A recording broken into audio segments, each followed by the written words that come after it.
Physics অনের প্রথমেই যদি আমরা দেখি তাহলে বিষয়টা দেখতে পাই।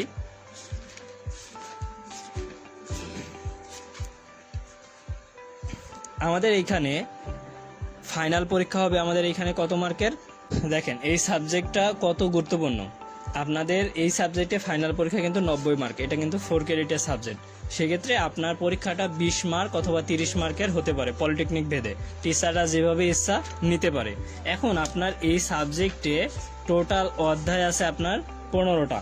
এখন আপনার মিড টার্ম পরীক্ষা সর্বোচ্চ 7টা অধ্যায় হতে পারে অথবা 8টা অধ্যায়, এর বেশি হবে না, এটা প্রথম থেকেই হয়। আর আমি ওই 7 থেকে 8টা অধ্যায়েরই অতি সংক্ষিপ্ত, সংক্ষিপ্ত এবং রচনামূলক দেখাই দিব।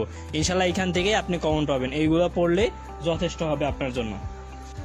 দেখেন আমাদের এখানে আমরা যদি প্রথম অধ্যায় আছে কি ভৌত জগৎ ও পরিমাপ, এইখান থেকে আমি অতি সংক্ষিপ্ত দেখাবো এবং সংক্ষিপ্ত রচনামূলক যেগুলো দেখাবো ইনশাল্লাহ এখান থেকে আপনি কমন পাবেন।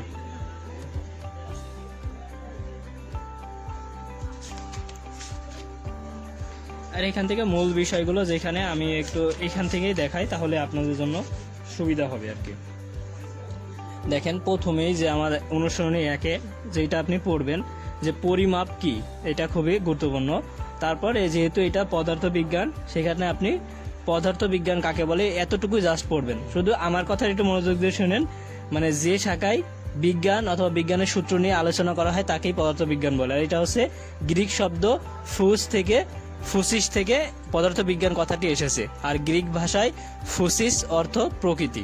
এতটুকুই, মানে আপনি একদম স্বাভাবিকভাবে নেন নর্মালি যে পদার্থবিজ্ঞান কি, যে শাখায় বিজ্ঞান এবং এর সূত্র ঘটনা নিয়ে আলোচনা করা হয় সেটা হচ্ছে পদার্থবিজ্ঞান। আর এটা কিভাবে, এটা গ্রিক শব্দ ফুসিস থেকে পদার্থবিজ্ঞান উৎপত্তি। জাস্ট এত কিছু বলবো না, জাস্ট আমি প্রশ্নগুলো দেখাই দিব।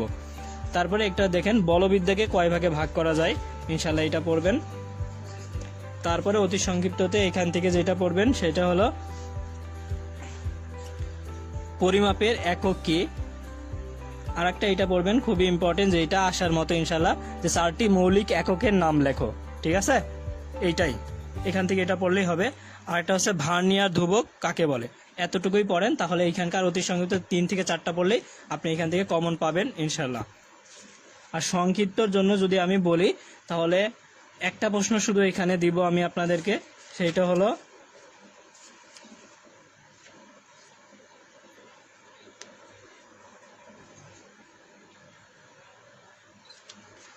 আচ্ছা আমরা একটা প্রশ্ন এখান থেকে দেই, সেটা হলো আপনি এখান থেকে পড়বেন যে পদার্থবিজ্ঞানের বিস্ময়কর অবদান ব্যাখ্যা করো।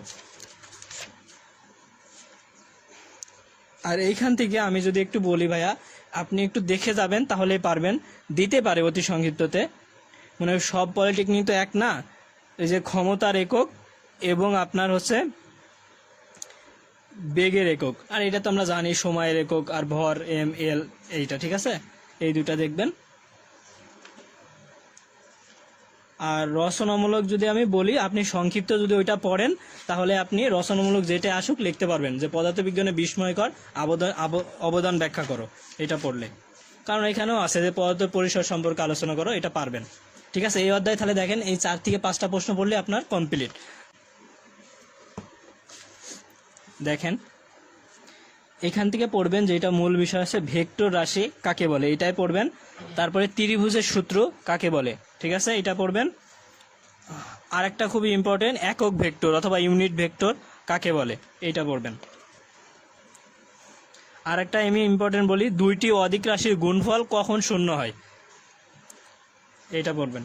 আর এটা সবারই জানা আছে, ভেক্টর সামান্তরিকের সূত্রটা লেখো। আর অবস্থান ভেক্টর কাকে বলে, মানে আমি যে এতগুলি বলতেছি আপনার সব থেকে গুরুত্বপূর্ণ যেটা আমি সেটাও বলে দিচ্ছি, জাস্ট আপনি একটু দেখে যাবেন তাহলে এখান থেকে কমন পাবেন ইনশাল্লাহ। আর সংক্ষিপ্ততে একদম মনে করেন যে বেশ কিছু পলিটেকনিক সবার জন্য আমি বলতে পারি এইটা ইনশাল্লাহ আসবেই আসবে, ভেক্টর ও স্কেলার রাশির মধ্যে পার্থক্য লেখো, সংক্ষিপ্ততে এইটা দিবে, এটা খুব ভালোভাবে পড়বেন তাহলে আপনার অনেক প্রশ্ন এখান থেকেই কমপ্লিট হয়ে যাবে।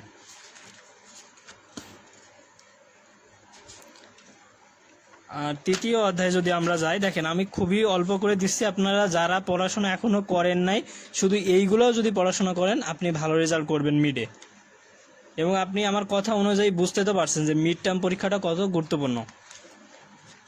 আপনাদের পলিটেকনিকগুলো কমেন্ট করবেন যে আমি অমুক পলিটেকনিক থেকে আপনাদের ভিডিওটা দেখতেছি, আপনার পলিটেকনিক নাম কমেন্ট করবেন।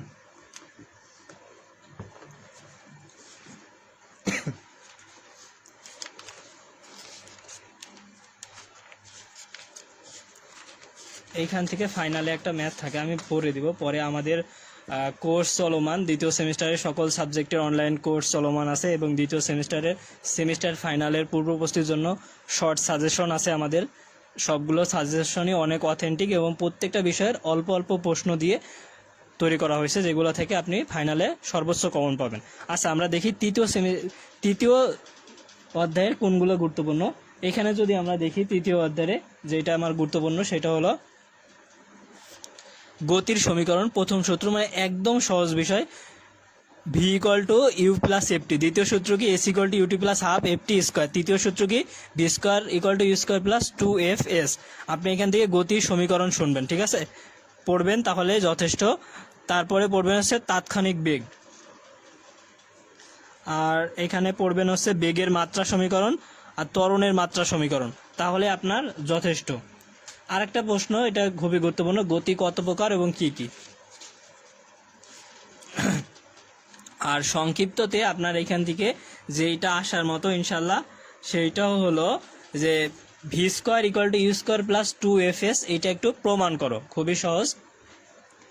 আমাদের কোর্সে যারা অংশগ্রহণ করছেন তাদেরকে ইনশাল্লাহ শিখাইছি, আবারও শিখাবো ইনশাল্লাহ। এইটা খুবই ইম্পর্টেন্ট, ঠিক আছে, এইটা পড়বেন। অথবা অনেক পলিটেকনিক এটা দিতে পারে যে পড়ন্ত বস্তুর সূত্রগুলো লিখে ব্যাখ্যা করো। এইটাই তৃতীয় অধ্যায়, এই 3 থেকে 4টা প্রশ্ন পড়লে আপনার যথেষ্ট হবে। হ্যাঁ, শিফা লেখছেন ক্লিয়ার। আচ্ছা,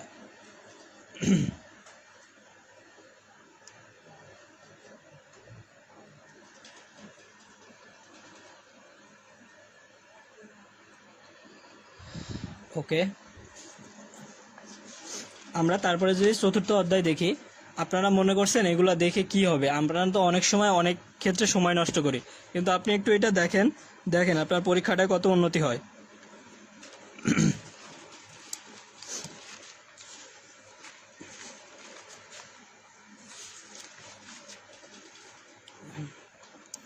এইখান থেকে ছোট একটা ম্যাথ আমি জাস্ট একটু বলে দিই, এখান থেকে একটু জাস্ট দেখে গেলে আপনার জন্য সুবিধা হবে এই ম্যাথটা। যে উদাহরণ 4, একটা হচ্ছে হক প্রকাশন 92 পেজে আছে যে 2.5 × 10⁻² কেজি ভরের একটা বস্তু 2 মিটার ব্যাসার্ধের অনুভূমিক বৃত্তাকার পথে 5 মিটার/সেকেন্ড বেগে ঘুরছে, তাহলে কেন্দ্রমুখী বলের পরিমাপ করে। একটাই সূত্র, কেন্দ্রমুখী বল F = mv²r। এখানে সবকিছুর মান দেওয়া আছে, ব্যাসার্ধ দেওয়া আছে 2 মিটার, বেগ দেওয়া আছে 5 মিটার/সেকেন্ড, ভরও দেওয়া আছে 2.5 এত, কেন্দ্রমুখী বল চাইছে। ডাটা প্রথমে লিখবেন যেটা দেওয়া আছে, তারপরে শুধু সূত্র লিখবেন F = mv²r, তাহলে আপনার যেটা আসবে এটাই অ্যান্সার। এটা একটু মুখস্থ করবেন, তাহলে আপনি পারবেন ইনশাল্লাহ।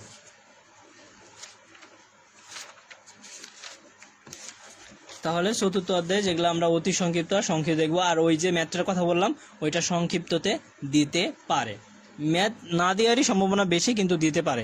যেগুলো ভালো ভালো পলিটেকনিক আছে এগুলোতে একটু প্রশ্নগুলো একটু করে আর কি। তাহলে আমরা একটু দেখি এখান থেকে চতুর্থ অধ্যায়ে যেটা দেখবো, প্রাস কি বা হচ্ছে প্রেক্ষেপক কি, এইটা পড়বো। তারপরে যেটা পড়বো হচ্ছে আমরা যে কেন্দ্রাতিক বল কি অথবা কেন্দ্র বিমুখী বেগ কাকে বলে, এইটা পড়বো। তারপরে আমরা পড়বো হচ্ছে কেন্দ্রমুখী বল কাকে বলে, খুবই ইম্পর্টেন্ট ইনশাল্লাহ। তারপরে আমরা এখান থেকে দেখবো হচ্ছে জড়তার ভ্রাম্যক কাকে বলে, ইম্পর্টেন্ট। আরেকটা প্রশ্ন যেটা খুবই গুরুত্বপূর্ণ সেটা হচ্ছে কৌণিক বেগ এবং রৈখিক বেগের মধ্যে 3টা পার্থক্য, এটা আপনার সংক্ষিপ্ততে থাকতে পারে ইনশাল্লাহ, এটা একটু পড়বেন। এগুলা পড়লে যথেষ্ট। আর রচনামূলকের জন্য এখান থেকে যেটা খুবই ইম্পর্টেন্ট সেটা হলো যে পাশের গতিপথ অধিবৃত্তাকার কেন অথবা প্রমাণ করো। এটা খুবই একটা সহজ বিষয়, একটু টেকনিক্যালি পড়লেই সহজেই মনে থাকবে। যেমন দেখেন, আমরা ছোটবেলায় কিন্তু অনেক দুষ্টামি করে পুকুর বা নদী বা খাল অথবা কোনো কিছু সামনে বাঁধলে আমরা কি করি, একটা ঢেল ছুঁড়ে অথবা একটা ভালো চাকটির মতো, আমরা কি বলতাম বাংলা ভাষায় খোলাং বলে অথবা টাইলস বলে, এইগুলো দিয়ে যখন আমরা নিক্ষেপ করতাম ওটা দেখবেন একসময় বৃত্তাকার আকারে যায় পড়তো, মানে এইটা একদম ঘুরে ঘুরে যায় পড়তো। এটা কিভাবে পড়ে এটার প্রমাণ আর কি। 5 নম্বর অধ্যায়টা দেখব বল এবং ঘর্ষণ। এখান থেকে দেখেন একটু, এখানে কিছু সূত্র আছে, যেই সূত্রগুলো খুবই ইম্পর্টেন্ট, আপনার লাইফে সবসময় কাজে লাগবে, একটু পড়ে নেবেন। আপনার এইখান থেকে অতি সংক্ষিপ্ততে থাকার মতো প্রশ্ন, যে নিউটনের গতিসূত্র কি, প্রথম সূত্র, দ্বিতীয় সূত্র আর তৃতীয় সূত্র একটু দেখে যাবেন, ইনশাল্লাহ এখানে একটা কমন থাকবে। তারপরে আপনি এখান থেকে যেটা পড়বেন, আমি বেশি কিছু দেব না, অল্প করেই দিব, সমস্যা নাই।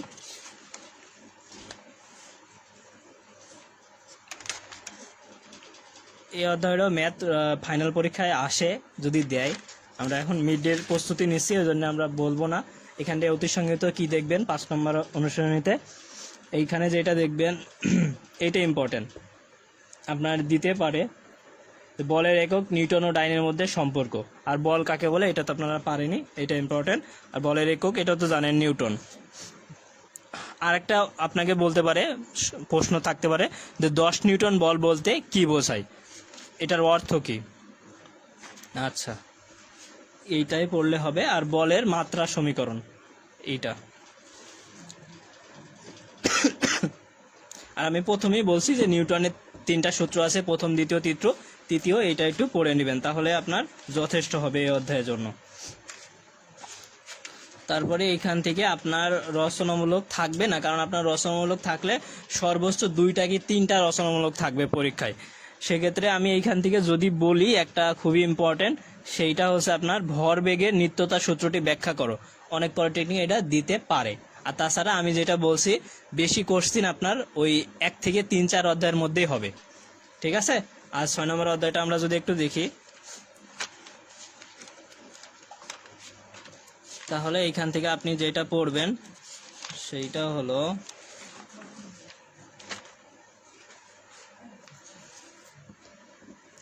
তারপরে আমরা কিন্তু ইংলিশটা দেখব, ইংলিশ 2। দেখেন এখান থেকে যে খুবই ইম্পর্টেন্ট, অতি সংক্ষিপ্ত থাকবে ইনশাল্লাহ, যে বস্তুর ওজন কোথায় বেশি এইটা, আর মুক্তিবেগ খুবই important, very very important, 100% important ইনশাল্লাহ এটা মুক্তিবেগ আসার মতো, ঠিক আছে। আর একটা বিষয় হলো এখানে এইগুলা এখানে পড়লেই যথেষ্ট হবে। আর এইটা একটু দেখে যাবেন, নিউটনের মহাকর্ষ সূত্রটি ব্যাখ্যা করো, ইনশাল্লাহ খুবই ইম্পর্টেন্ট। আর আপনাদের একটা অধ্যায় দেখাবো এটা, তারপরে আর বেশি দেখাবো না, ঠিক আছে। কারণ আমি তো আগেই বলছি আপনার 7 থেকে 8 অধ্যায়ের মধ্যেই মিড টার্ম পরীক্ষা হবে, এর বেশি হয় না।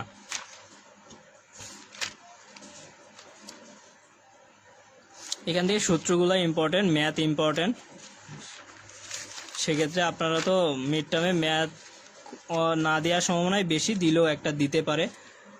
কিন্তু আমি ওভারঅল সকল পলিটেকনিকের কথা বলতেছি, সরকারি বেসরকারি যত পলিটেকনিক ইনস্টিটিউট আছে, ডিপ্লোমা আছে তত। তো এখানে থেকে দেখবেন সরল দোলক কাকে বলে আর সেকেন্ড দোলক কি, খুবই ইম্পর্টেন্ট। এখানে আরেকটা আছে সরল দোলকের কার্যকারী দৈর্ঘ্য। আর যেটা ইম্পর্টেন্ট, অতি সংক্ষিপ্ত দিলে দিতে পারে, যেটা যে সরল দোলকের দোলনকালের সমীকরণটি লিখো। এইটা কিন্তু আপনার দেখেন 7 অধ্যায় না একবারে, এই অধ্যায়গুলো আমি মানে প্রত্যেকটা পলিটেকনিকের জন্যই বলবো, কারণ এটা লেস ইম্পর্টেন্ট ধরতে পারেন মিড টার্মের জন্য। মিড টার্ম আপনাকে যতই বলুক যে 7 থেকে 8টা অধ্যায় হবে, তারা চেষ্টা করে যে পড়ানো তো হয় নাই, পলিটেকনিক ক্লাসও হয় নাই, তাহলে আপনাকে যত 1 থেকে 3-4 অধ্যায়ের মধ্যেই বেশি কোশ্চেন করবে। আর যদি দেয় তাহলে এটা দিতে পারে।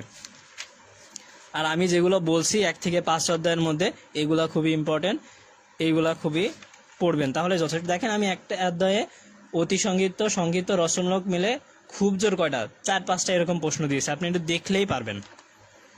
এখান থেকে আরেকটা যেটা গুরুত্বপূর্ণ সেটা হচ্ছে সরল দোলন গতির বৈশিষ্ট্য, ঠিক আছে এইটা। আর এটা আমি প্রথমেই বলছি যে সেকেন্ড দোলকের সমীকরণ লেখো, অথবা ওই যে ওইটা বলছি t = 2π√L/g, এটা একটু মনে রাখলেই হয়ে যায়। আর এখন আর বেশি প্রশ্ন দিব না, এগুলো পড়লেই হবে। আর কাজ ক্ষমতা শক্তি না দেখায়, অথবা যদি বলেন দেখাইতে, তাহলে একটু দেখাইতে পারি।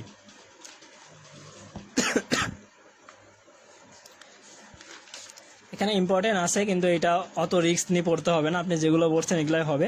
যদি পড়তে চান তাহলে এটা পড়তে পারেন, সরলদোলকের গতি, সরণ দোলন গতি এটা। আর কাজ ক্ষমতা শক্তির এইখানে হলো আপনি যেটা একটা প্রশ্ন জাস্ট দেখতে পারেন, অশ্ব ক্ষমতা কাকে বলে। এখন আমরা ইংরেজি দেখবো ইনশাল্লাহ, ঠিক আছে। ক্ষমতার একক এটা তো আমরা জানি, ঠিক আছে। এখন আমরা এগুলাই দেখবো, হ্যাঁ। আর এখন এই অধ্যায় থেকে ফিজিক্স আমাদের কমপ্লিট। মিড টার্ম প্রস্তুতি আমি যেগুলো দেখাইছি এইগুলো নিলেই ইনশাল্লাহ আপনারা সবগুলো পারবেন।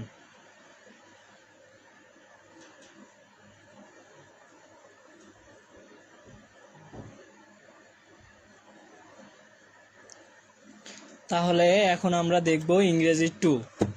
আপনারা একটু কমেন্ট করবেন।